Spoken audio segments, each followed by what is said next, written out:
In today's video, I'm going to teach you how to create your first Figma plugin. We'll start right inside Figma, set up a simple user interface, connect it to some JavaScript, run it, and then look at how to improve and publish your work.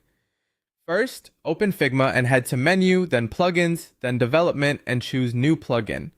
When Figma asks for a template, pick with UI, which is the recommended option because it gives you a small interface panel to interact with. Give your plugin a clear name you'll recognize later. As soon as you confirm, Figma will generate a starter project so you don't have to wire everything from scratch.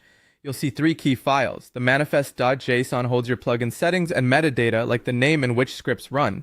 The code.js file is the main thread where plugin logic runs and where you talk to the Figma document.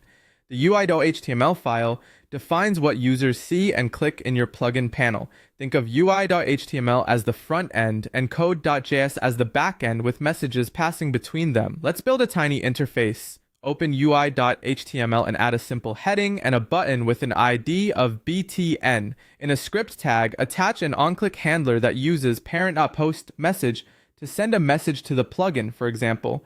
Send an object with plugin message containing a type of create box. That's it for the interface. One button that tells the plugin what to do. Now connect the functionality.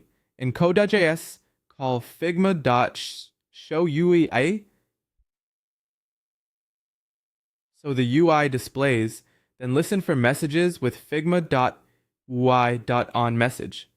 If the incoming message type is create box, create a rectangle, resize it to 200 by 100, set its fills to a solid color, and append it to figma.currentPage.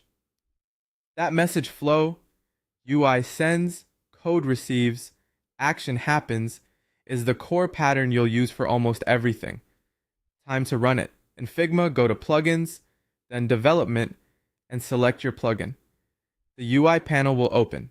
Click your button, and you should see a new rectangle appear on the canvas. If nothing happens, double check the message type in both files and make sure the button ID matches your handler. From here, iterate. Edit your code